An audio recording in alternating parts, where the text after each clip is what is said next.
School of magic season 2। वह स्थान जहाँ सलान भाग गया। किसी कारण से जैसे ही नंदिनी ने कमरे में कदम रखा, आदर्श को दोषी महसूस हुआ। शायद यह उसकी पहली जीएफ का मंडल था। उसके गलत विचार तुरंत उजागर हो गए। आओ बैठो। मैंने तुमसे कहा था कि जब तुम आओ तो मुझसे संपर्क करना, ताकि मैं तुम्हें घर पसाने में मदद कर सकूं। आपके मेरे साथ एक बाहरी व्यक्ति की तरह व्यवहार नहीं करना चाहिए। आदर्श ने खोखली हंसी भरी और जल्दी से नंदिनी की सेवा दी, ताकि उसे कुछ भी संदेह ना हो। सच तो यह है कि कुछ भी गड़बड़ नहीं थी, लेकिन आदर्श अभी भी दोषी महसूस कर रहा था। नंदिनी ने उसे पूरी तरह से नज़रअंदाज कर दिया, जबकि समाया ने बताया कि राष्ट्रीय प्रशिक्षण हॉल में क्या हुआ था। यह सुनते ही आदर्श ने मेज पटक दी। अविश्वसनीय! अगर वह वहाँ होता तो देवता शापित मिस्र के तीनों पैर तोड़ देता। इसका मतलब छात्रों के बीच द्वंद्व था। फिर भी उसने अपने साथी के प्रति कितना क्रूर होने की हिम्मत कैसे की? जब वे बातें कर रहे थे, एक छोटी सी लड़की उस दरवाजे के माध्यम से कमरे में दाखिल हुई, जो ठीक से बंद नहीं था। उसने लाल सैम दूध वाली चाय का कप पकड़े हुए एक साफ सफ़ेद और नीली वर्दी पहनी हुई थी। ड्रिंक के कारण उसके गाल फूल गए थे। वे इतने मनमोहक थे कि किसी को भी ऊपर जाकर उन्हें रगड़ने की इच्छा हो सकती थी। हालांकि उसकी आंखें इस उम्र की अधिकांश लड़कियों की तरह मासूम और पवित्र नहीं दिखती थी। वे असावधान होने के साथ साथ तीखे भी लग रहे थे। चुटकी? समाया काफ़ी आश्चर्यजनक थी। जब से लड़की आखिरी बार उनसे मिली थी, तब से काफ़ी समय हो गया था। वह आमतौर पर आदर्श के लिए यहाँ थी, क्योंकि वह आदर्श की पार्टनर थी। समाया को चुटकी बहुत पसंद थी, और यहाँ तक कि उस छोटी लड़की को फ्रिज के साथ स्नैक्स देने की भी इच्छा थी। बहुत बुरा, चुटकी ने कभी भी उस खूबसूरत महिला का पक्ष स्वीकार नहीं किया। लड़कियों से भरा कमरा। आदर्श अचानक खुशी से अभिभूत हो गया। यदि आप खाली नहीं हैं तो मैं बाद में आऊँगी। चुटकी ने कमरे में प्रवेश नहीं किया। वह बरोठे पर खड़ी थी। आदर्श ने कहा, पहले मुझे बताओ कि तुम यहाँ क्यों आई हो? संभवतः चुटकी मिशन पर चर्चा करने के लिए उनसे मिलने आ रही हो। हर दिन स्कूल जाना उसे पागल बना रहा था। वह जादुई शहर में एक मास्टर शिकारी थी। क्या आप कोई बड़ी खोज नहीं पूछ रहे थे? चुटकी ने अपने जूते उतार दिए और प्लास्टिक का कप कूड़ेदान में फेंक दिया। नंदिनी ने छोटी लड़की की ओर देखा। वह उत्सुक थी कि आदर्श एक लड़की के साथ अपने हंटर काम पर चर्चा क्यों कर रहा है, जो हाई स्कूल में पढ़ती थी। प्रवर्तन संघ को इसे संभालना था, लेकिन उनके लोगों के लिए इसे उजागर करना बहुत आसान है। प्रवर्तन संघ ने इसे कुछ प्रतिष्ठित निजी हंटर एजेंसियों के बीच एक मिशन के रूप में पोस्ट करने का निर्णय लिया और कुछ प्रतिभाशाली हंटर्स को खतरे में निपटने दिया। मेरा मानना है कि आप इसमें विशेष रूप से रुचि रखते हैं, हालांकि यह काफ़ी खतरनाक प्रतीत होता है। चुटकी ने अपनी नोटबुक निकाली और शंघाई की सीमाओं के करीब एक नक्शा खोला। आदर्श ने मानचित्र पर एक अनियमित आकार का लाल आयताकार द्वीप देखा। यह प्रवेश द्वार नदी डेल्टा पर स्थित था, जो यहाँ अपेक्षाकृत बड़ा तट था। क्या यह गायत्री द्वीप नहीं है? समाया ने पहली नज़र में ही पहचान लिया। प्राचीन राजस्थानी की आपदा के बाद चीन में सलान का प्रभाव मूल रूप से उखड़ गया था। सलान किसी दूसरे देश भाग गया था। प्रवर्तन संघ के वरिष्ठ स्तर के सदस्यों ने उसका पता लगाने की कोशिश की, लेकिन विश्वसनीय सूत्रों के अनुसार यह बहुत संभावना है कि सलान भाग गया है और गायत्री द्वीप के माध्यम से देश से भाग गया है। चुटकी ने मानचित्र की ओर इशारा किया और सख्ती से कहा। नंदिनी और समाया दोनों स्तब्ध थे। हाई स्कूल यूनिफॉर्म में एक छोटी लड़की शैतान नगरी के बारे में बात क्यों करेगी, और यहाँ तक कि सलान को भी इसमें शामिल करेगी? आदर्श ने जोर से खांसा और चुटकी को बात करना बंद करने का संकेत देने की कोशिश की। जब यह शैतान नगरी से संबंधित था, तो आदर्श को दूसरों को इसमें शामिल करने का कोई इरादा नहीं था। शैतान नगरी अत्यंत घृणित और धूर्त था। आदर्श उनसे डरते नहीं थे, लेकिन जब भी उनकी किसी जानने वाले की गंदगी में घसीटा जाता था, उन्हें बेचैनी महसूस होती है। क्या कोई और मिशन है? आदर्श इसके आगे सुनना नहीं चाहते थे। मिशन तभी उपयुक्त थी जब वह अकेला था। ऐसा कोई रास्ता नहीं कि आदर्श नंदिनी या समाया को लाए। उन्होंने भी विवरण सुना था। चुटकी ने अपना सिर हिलाया और कहा, अन्य मिशन में कम पुरस्कार है, इसका मुआवजा सबसे ज़्यादा है। प्रवर्तन संघ पर शैतानी नगरी को उखाड़ फेंकने का दबाव डाला जा रहा है, इसलिए बस बहुत हो गया। आप जैसी छोटी लड़की को बहुत कुछ नहीं पता होना चाहिए। आदर्श ने चुटकी को रोका। चुटकी को तुरंत कुछ एहसास हुआ। जब उसने आदर्श को ऊंचे स्वर में सुना, उसने तुरंत बात करना बंद कर दिया। उसे जारी रखने दो। नंदिनी पहले ही बता सकती थी कि छोटी लड़की इतनी सरल नहीं थी जितनी वह दिखती थी, और शैतान नगरी के शीर्ष दस्तों के बीच विषय में भी उत्सुक थी। प्रवर्तन संघ शैतान नगरी से निपटेगा। आइए उनके बारे में चिंता ना करें। वैसे मेरे पास आपको बताने के लिए कुछ बड़ी खुशखबरी है। आदर्श ने विषय बदल दिया। क्या आप गंभीरता से सोचते हैं कि मुझे इससे कोई परेशानी नहीं होगी? नंदिनी ने आदर्श की ओर देखा। उसकी भावना स्पष्ट रूप से बदल गई थी। वह संभव तो इसके बारे में चिंता कैसे नहीं कर सकती थी। शैतान नगरी ने अमृत सिटी उसके घर को नष्ट कर दिया था, और राजवत की सलीनता के कारण उसका परिवार बड़े संकट में था। यहाँ तक कि उन्हें अपना उपनाम बदलने के लिए भी मजबूर किया गया। इसके चलते उसके परिवार में लोग झगड़ पड़े और अलग हो गए। कुछ लोग बिना विदा किए ही चले गए। जब वह राजधानी में थी तो ज्ञान सिंह को भी उसे देखकर बहुत शर्म आ रही थी। उसने कुछ घटिया बहाने बनाकर उसे टाल दिया। नंदिनी ने भी एक भी रिश्तेदार को नहीं देखा। वे सभी छुपे हुए थे, सूरज की रोशनी को देखकर बहुत डरे हुए थे। मैंने पहले भी अपना उपनाम खो दिया है। अगर इसका शैतान नगरी से कोई लेना देना है तो मैं इसे लेने को तैयार हूँ, भले इसके लिए मुझे एक पैसा भी ना देना पड़े। नंदिनी ने पूरी गंभीरता से सोचा। नंदिनी को पता था कि आदर्श, समीर, कुणाल और अन्य लोगों ने प्राचीन राजधानी में शैतान नगरी से लड़ाई लड़ी है। इससे पहले भी समर्थ ने एक डीकन के नाम के बदले में अपना जीवन बलिदान कर दिया था। यदि वे शैतान नगरी से लड़ रहे थे तो वो क्यों बलिदान नहीं करे? उनके परिवार के कई सदस्यों का भी बलिदान दिया गया है।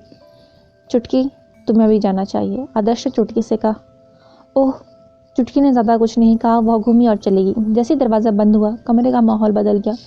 नंदिनी आदर्श को घूर रही थी। उसकी आंखें बुरी तरह कांप रही थी। समाया को पता था कि दोनों के बीच माहौल ठीक नहीं है। वह चतुराई से ऊपर अपने कमरे में चली गई। नंदिनी ने कहा, मुझे आपके द्वारा मेरे लिए कुछ भी निर्णय लेने की आवश्यकता नहीं है।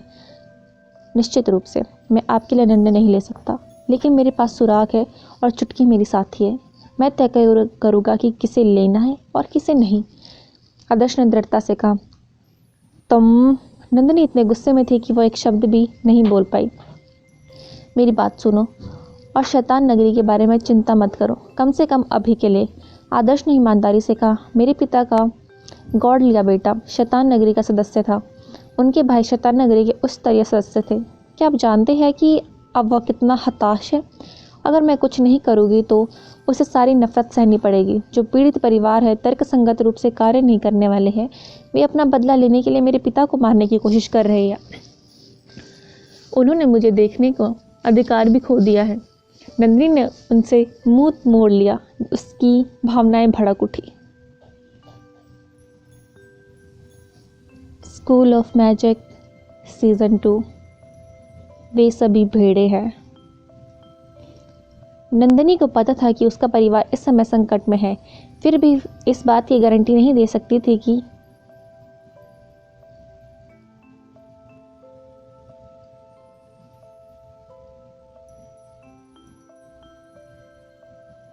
वह राष्ट्रीय टीम में वापस कर पाएगी या नहीं। न ही उसे भरोसा था कि वह विश्व कॉलेज टूर्नामेंट में प्रतिष्ठा अर्जित करने अपने परिवार की बेगुनाही साबित कर सकती है। अब उसे अपने परिवार पर शैतान नगरी के पीड़ितों के परिवार से मिल रहे दबाव को थोड़ा कम करने का एक रास्ता मिल गया था। वो अपने देश में शैतान नगरी के शेष सदस्यों से निपटने में मदद कर सकती थी। यह सिर्फ उसके परिवार के लिए नहीं था, बल्कि अपनी नफरत को बाहर निकालने का एक तरीका भी था। उनका परिवार भी शैतान नगरी द्वारा किए गए बुरे कर्मों का शिकार था, फिर भी उन्हें दोष सहना पड़ा। उसे डर था कि पीड़ितों के परिवार नियंत्रण खो देंगे। सच तो यह था कि वह बहुत पहले ही हो चुका था। उसका सबसे छोटा चचेरा भाई शहर के बाहरी इलाके में यात्रा करते समय एक हिट एंड रन में गंभीर रूप से घायल हो गया था। अगर हम अच्छी तरह से तैयार हैं तो कोई खतरा नहीं होगा। आदर्श, मुझे वास्तव में इस अवसर की आवश्यकता है। नंदिनी ने कभी आदर्श से इस तरह बात नहीं की थी। उसे अब बस यही उम्मीद थी कि आदर्श समझ सके कि वो अपनी भावनाओं से अंधी नहीं हुई है। उसका मन अभी भी साफ था और वो अपने परिवार की समस्याओं को हल करने के लिए दृढ़ थे। आपका शैतान नगरी के साथ कोई संपर्क नहीं रहा।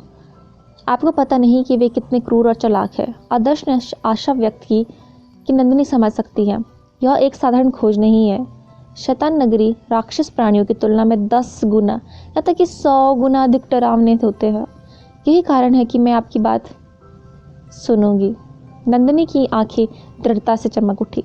वो समझ गई कि वो आदर्श की तुलना में उतनी अनुभवी नहीं थी, जिसने मूल रूप से शुरुआत से ही संघर्ष किया था। भले ही मैं इसे अस्वीकार कर दूं, फिर भी आप सुराग ढूंढने के लिए गायत्री द्वीप जाएगी, है ना? आदर्श को असहायता का एहसास हुआ। चुटकी ने बहुत अधिक जानकारी लीक कर दी थी। आदर्श बिल्कुल अवाक था। क्या वह सामान्यतः अत्यधिक सतर्क नहीं रहती? आज वह इतनी अनाड़ी क्यों बनी थी? क्या वो नहीं जानती कि शैतान नगरी के बारे में जानकारी गोपनीय रखनी चाहिए? हाँ, नंदिनी ने आत्मविश्वास से पुष्टि की। वो जानती थी कि अगर वो अकेली रहेगी तो वो आसानी से शैतान नगरी के जाल में फंस जाएगी। उसने उन दुष्टों को कम नहीं आंका था, इसलिए उसे उम्मीद थी कि आदर्श उसकी मदद करने को तैयार है, क्योंकि उसका मानना था कि आदर्श को शैतान नगरी से निपटने का अनुभव है। आदर्श ने आह भरी। तुमने सचमुच जाने का मन बना लिया है, लेकिन तुम्हें याद रखना चाहिए, तुम हर समय मेरी बात सुनोगी और तुम आवेग में आकर कोई कार्य नहीं करोगी। आदर्श ने कहा, उन बेवकूफ़ों से निपटाना वाकई मुश्किल है। नंदिनी हंसी। उसकी आंखें चमक रही थी। आदर्श यह दृश्य देखकर स्तब्ध रह गया। वह मुस्कान इतनी चमकदार थी कि वह उसे मार डालने वाली थी। आदर्श ने स्पष्ट रूप से महसूस किया कि उस विशेष क्षण में उसका दिल जोरों से धड़क रहा था। धिक्कार है, शैतान नगरी कुछ भी नहीं है। यदि मैं उन्हें 1 और 2 बार नष्ट कर सकता हूँ, तो मैं उसे 10 बार या 100 बार भी नष्ट कर सकता हूँ। एक समझौते पर पहुँचने के बाद आदर्श नंदिनी को हीरो हंटर एजेंसी में ले आए। चुटकी ने जो भी कहा, आदर्श उस पर गंभीरता से विश्वास नहीं करेंगे। उसे अभी भी वरिष्ठ बहन ईशाना और दादू से उनकी ही राय पूछनी थी। यह सुनिश्चित करना था कि गायत्री द्वीप शेरों की मांद नहीं है, और प्रवर्तन संघ ने जो जानकारी एकत्रित की है उसके बारे में और अधिक जानना था। ईशाना वास्तव में एजेंसी थी। जब आदर्श ने उसके बारे में सोचा तो ईशाना ही एकमात्र स्रोत था जिससे चुटकी को जानकारी मिल सकती थी। इसके अलावा उसने छिप कर बातें सुनकर जानकारी सुनी होगी। अगर किसी चीज़ ने उसका ध्यान खींच लिया तो छुट्टी लड़की को सुनने से कोई भी संभवतः नहीं रोक सकता। बड़ी बहन आदर्श बार में बैठी और एप्रन पहने हुई ईशाना को कुछ पेय पिलाते हुए देखा। उसके दुबले पतले शरीर से आज उसमें एक अलग ही आकर्षण था। ओह, आप यहाँ है। ईशाना ने आदर्श की ओर देखा और उसके पीछे नंदिनी की ओर देखने से पहले उसने शांति से पूछा, क्या तुम दोनों का कोई पेय चाहिए?